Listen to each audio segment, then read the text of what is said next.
What's up, my people in YouTube land? It's your man, Michael Hayes, your big head brother like no other. I'm sitting here in the Emotion Health, Wellness, and Justice Collective's new building. We're in the big studio, so I want to welcome y'all in. Today, man, we're going to talk about, since you know this whole COVID thing is going on, we really want to talk about essential workers because reentry is essential. Those people working in reentry, they are essential. So we really want to dig into that, but before we get started, my name is Michael Hayes. I'm the Executive Director of the Emotion Health, Wellness, and Justice Collective. I am the co-host of Soul to Soul radio show. I also do a lot of work in the Asheville community, and this whole resiliency thing that we do is really geared towards people in reentry and recovery.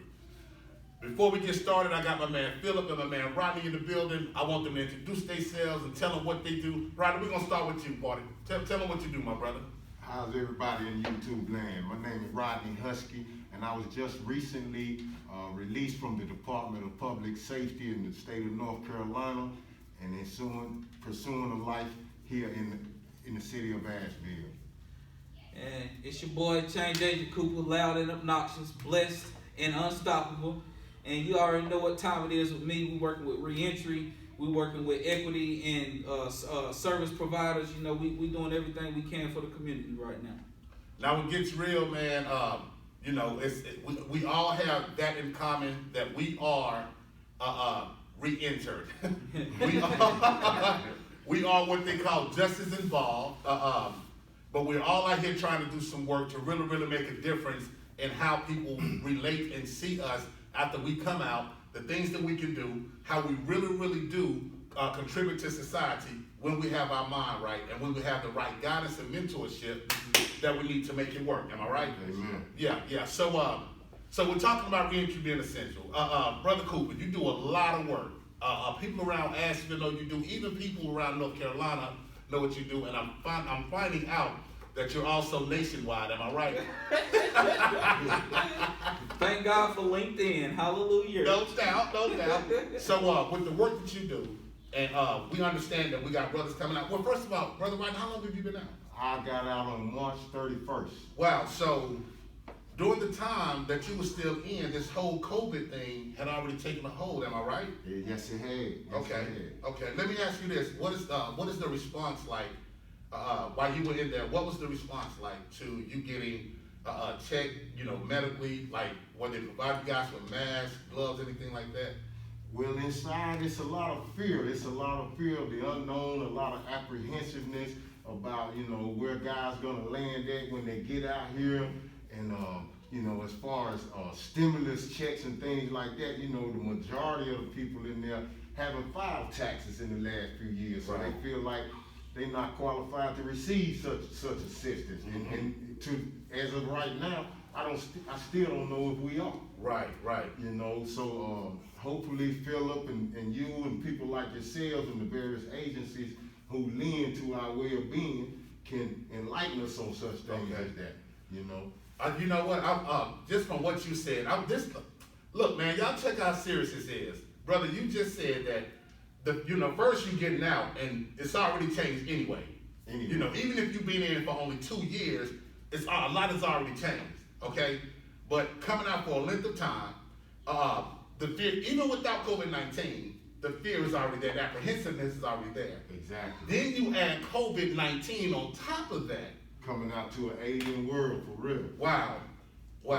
Culture shock at its deepest level. Mm-hmm. And so we understand what is needed is support, real support. Not, okay, you come and take this class and we're going to give you this certification and that's it. Yeah.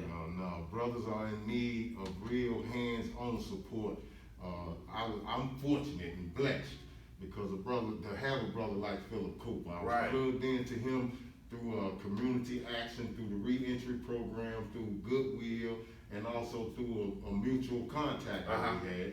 And he's basically taking, you know, the responsibility of leading me step by step through this process of getting myself established and getting myself some stability. Right. You know. Right. So I was fortunate, very fortunate. Okay. Thank you for saying that, because I'm going to share something with you. I was fortunate enough that he was out before I got out as well. He was already established when I got out. And when I got out, he was one of the brothers that I plugged in with. was very instrumental in getting me plugged into places like AB Tech, and not just that, but just getting me plugged into how the system was working. Come on. You know what I'm saying? And I think that's the part that we missed. It's like you can come out and you can have all the certificates that you've gotten while you're inside, and you come out and you're thinking, okay, I'm gonna get this resume down, and I'm gonna bam, bam, bam.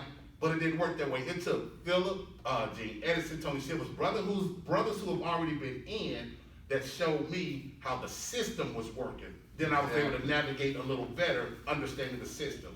Yeah. So, Brother Philip, this puts the onus on you, my man. I want you to tell the people, what you do, not only what you do, why you do it, and what do you see that can really, really be beneficial in the way that we are addressing our returning citizens. Yeah. So, right now, I'm more hands on deck because, the offices are closed, and so, the Justice Resource Center, a lot of places are teleworking right now, and I understand that. And even my office is not open. And shout out to Emoji for allowing me to have a space to use to get work done, because my office is currently not open at my full-time job. So I don't have access to the office. And so I'm grateful for the partnership with Emoji for y'all to allow me to utilize that space, bro. It's our pleasure. It's our pleasure to have you here. Because I'm telling you, you got to be out and about right now. You got to be by a person's side, and the reason why I do it is because I know what it takes to successfully re-enter. And I had a lot of support, from my daddy when I got out, but it was a whole nother world in 2011 when I touched down. And so a person is getting out now. When you even think about the DMV, you think about the Social Security office is closed, and there are certain steps to obtaining those documents. And right now it's tricky because, for example, a gentleman I was with this morning, we went to the DMV. That wasn't that hard to get the ID. It wasn't the driver's license. It was an ID. Right. So that wasn't difficult. But when it was time for us to get his Social Security card, being able to help translate what the people said was needed to get his Social Security card. They said you can use a medical record. So we went to the county jail because he was at the county jail. They got a medical record. Yeah. When we get there, they give us some directions that would sound confusing to somebody unless they've been all in that type of work. And come to find out that we're going to need a notary to get that medical record. We're going to need to have him write a letter to requesting it and mail it off. These are all things where I believe it's good to have a peer or community health worker by your side. As you get these things that you need. Right.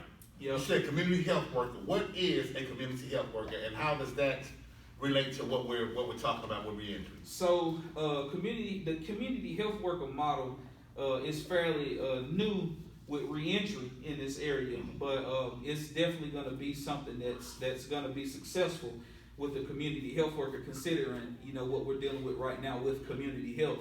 But the FIT program in Durham and Orange in Mecklenburg County is where I first was introduced to people who are community health workers providing reentry services. The key with the community health worker is, specifically with the FIT program, the formerly incarcerated transition program, is if you're serving somebody that is being released from prison, you yourself have to have served time to provide that service. Come on, man. So that's peer support specialist for returning citizens. It's basically a peer support specialist for returning citizens.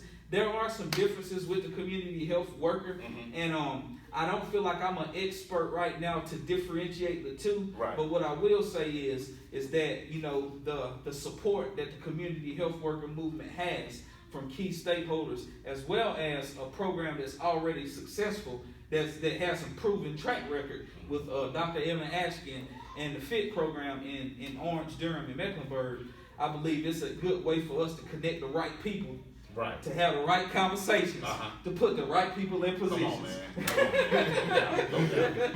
That's what it's going to take. And I'm noticing. Well, I'm seeing more people that, like yourself, who are individuals who have been through the system, who have been involved with working within certain companies that are so-called working with the system to help those returning. And we notice that sometimes that doesn't work. Yeah. So it takes, I'm noticing that there are individuals who are starting their own way of really working with those that we're comfortable with working with, those who we understand what it's like to come out and not have certain things in place. Yeah. So with that happening, do you see a transition from, like mega dollars being thrown at these so-called, companies who are working, with, when we talk about returning citizens, we're not just talking about getting them jobs. We're talking about how does housing look for them. We're talking about how does food equity look for them. Mm-hmm. We're talking about, it's a lot that goes in returning with that, besides us saying, okay, I'm gonna get you a job. Yes. You know what I'm saying? There's so much more to that. And so I'm seeing individuals step out. What do you think it's gonna take for these individuals that come together, as collaboration to start getting funding equal to those companies that say they're doing the work? Come on. But we know they're not doing the work. Yeah. Well, to be honest, it's really gonna have to. I believe, first and foremost, I want to say that COVID-19 is bringing out the best of us. Mm-hmm. That virus has got us going viral. And so, I believe that it's going to take having us at the table. Mm-hmm. We're going to have to be at the table. We're going to have to be there as experts when we're at the table. Yeah. We don't need a privileged position. We just need to be there because we have earned our right to be there. Yes. And when there's a discussion about what's missing in the community, we need to have people who actually have their hands dirty in the community to determine what it is that's missing. Mm-hmm. Because, right now, I can tell you this right now, bro, like housing, it's not there still, even with the halfway houses. Mm-hmm. And if you do have a halfway house that you go to, we need more reentry housing because it's hard to mix. When you start mixing people who just did all this time with somebody that's in early recovery, that's not a good mix. Right. It's really not, because some people in early recovery ain't really serious yet. Mm-hmm. You know what I'm saying? Mm-hmm. And when you start mixing that up with somebody that just did that hard time and they ready to get their life together, you coming in there playing around. Right. Here we go. I don't have peace in my household. Mm-hmm. And that's not wellness. Come on. That's not wellness. Okay. So you said 2011 you touched. I touched down 2017. You're 2020, so you're the most recent to touch down. And because I want people to understand, first of all, congratulations on you landing employment. You know what I'm saying? You really making those strides because you know you want to do better and you have that desire to. So with those who like yourself that come out, amen. With those that come out and have that desire, what do you see that is missing for you to really, really come out and prepare to start living your best life? What do you see missing? Philip Cooper. Okay.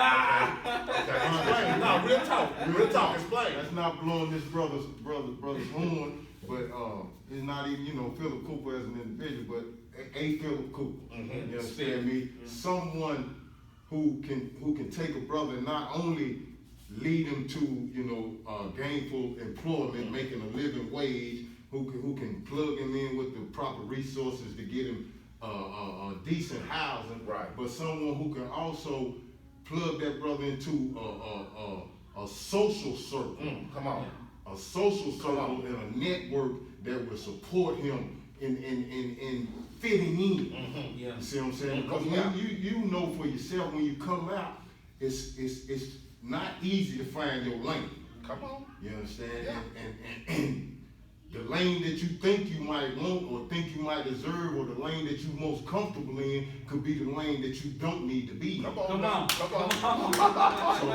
when you talk about getting plugged into the right social circle, that's the circle that's going to cut the cord of recidivism. Yes. It's going to cut the chances of you going right back. Mm-hmm. Because things don't happen quickly, right? Never as quickly as we would like them to when we hit the ground. We want to hit the ground running. Mm-hmm. You know what I'm saying?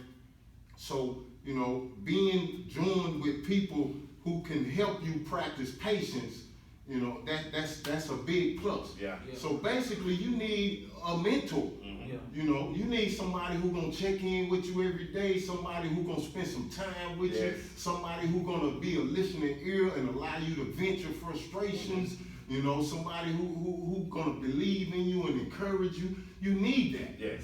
You know, and it's so much better when that somebody really digging what you're going through because they've been through it. Come on. You know? Thank you, Brother Rodney. You said something that I really want to touch on because I think a lot of people miss this aspect of reentry. You said social circle. Yeah. Your social circle, because it's really easy to get back and have to go back to the old neighborhood and deal with the same, BS that you was dealing with before you went. Real easy to get sucked back in. But you said social circle. Why is that important for brothers and sisters re-entering society? Because misery loves company. Ooh. So you're going to always be welcome back to the losing side. Mm-hmm. You're going to be welcome back to the losing side, even those losers who appear to be winning at the moment. They're going to welcome you back. But through life experience, you already supposed to know that's the losing side. Right. You understand? So, you have to align yourself with winners in this society, in this world, to end up being a winner. Yes. And that's sometimes a hard lesson for us to learn because we look at the moment. But looking down the road, looking at this brother who lasting, that's who you want to emulate. Yeah. That's how you, like I say, you cut the chain of recidivism. Yes. That's the only way that I can see. I feel this is not my first time incarcerated. Right. But I feel strongly, I'm confident that I'm having my best opportunity right now to succeed for the rest of my life. Yes. Amen. Yes. I'm being placed in a situation now where I can really go forward. Yes. Instead of backwards Amen. or in the circle that I've been going in. Yes. Hey, Brother Brock, first of all, I told you that. kudos, bro. But I was telling him when he got up here, man, it's a squad of us kingdom men, man. That's all serious, all love the Lord, all active in our families, all praising and worshiping, praying and slaying, handling business, and even being service providers now. You know what I'm saying? So it was a good time because I can actually see bruh with us. Oh, without a doubt. Like ASAP. What? What? And we talking about when the next peer support training. That's what y'all need to let me know. Hey, look. Zoom that. Yeah. Because I'm talking to some people now that I know we dealing with systems that do not look at it through a DEI, that's diversity, equity, and inclusive lens. Yeah. But even with that, as long as if I can utilize what they're charging to get us certified peer support specialists, North Carolina certified peer support specialists, and utilize those people that get the certification to start getting this emotion training that we're doing for trauma and resiliency work. Because we got to start addressing some traumas, especially as black men. I'm gonna put this out there. Black men, we are so there are a group of therapists here in Asheville that are mostly that's women of color, and they doing it big. When you look at the majority of black men, what type of professional realm we're going in, a lot of us are going to a peer support specialist. Because a lot of us have been through prison, a lot of us have been through some of the trauma that becomes associated with the behaviors that have us in and out of in that cycle of going to prison. So we come out and we don't address those things, right? And so that's what Emotion does. We provide opportunities to address our trauma, to learn what resiliency looks like in our lives, and then we can start moving toward, what does success look like for us without fear of that trauma giving us trauma responses. I'm gonna show you what a trauma response is. A trauma response is, I'm gonna put myself in your shoes, okay? Me coming out, getting a great job that you have, and me understanding that I have a temper, but I've never addressed that, and I have to address why I have that temper like that. You know what I'm saying? Okay. So I go out and I get this job. It's the same thing I shared with you, that somebody of a different race or a different culture says something to me that I think is culturally biased or culturally or insensitive to me. And my first response, because it's a trauma response, is the fight or flight. So you have fight or flight, that's the trauma response. And my thing is to fight, so I'm gonna put hands on them, right? So then what happens when I put hands on them? I lose the job, I'm very close to going back to prison. You see what I'm saying? So when we address those traumas that have us thinking with that mindset, then it's like, okay, it's not about us, okay, let's take that breath, no, it's like, okay, why do I keep getting triggered by these same behaviors? Yeah. You see what I'm saying? Why do I keep getting triggered by the same thing that had me incarcerated? Man, I've been in prison 5 times. I've been to our county jail 29 times. I didn't know that till I went in there and started teaching the class. I've been in and out the system. I've been in and out the system, but now I go in the system because I know I'm leaving after I finish my training. I know for a fact I'm not going back. You see what I'm saying? Just like you have in your mind. So you saying like, I have a better chance to succeed, so we have to address all areas. Yeah. When you said we need a Philip Cooper, it's not tooting his horn. Yeah. You know what I'm saying? But imagine a Philip Cooper, not just this Philip Cooper, but a Philip Cooper. Yeah. The number one has been there. The number two, understand how to navigate through the system. And he gives you the same knowledge that he has. Now we got another Philip Cooper. Now we got another Philip Cooper. Exactly. See what I'm saying? So that's my whole thing. It's like I think it's very important that as a collective, as a collaborative, we continue to keep sharing, learning from each other, so that what I learn what Philip is doing and how he does it, and I got a passion like he does for people that are re-entering, then why not say, yo, Philip, man, I'm gonna use this blueprint that you have for what you're doing with Rodney, because I got this brother coming out, and I like to be able to connect him to what you're doing.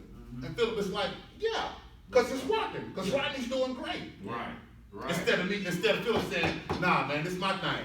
Nah, this is my thing. No, man, because if we as God men, if we really have a heart for our people, or a heart for people, period, then we're gonna do everything we can to make sure that it's the best way, that we're gonna give you the best thing and the best obstacles, and not the best obstacles, but the best route to go. That's my wife.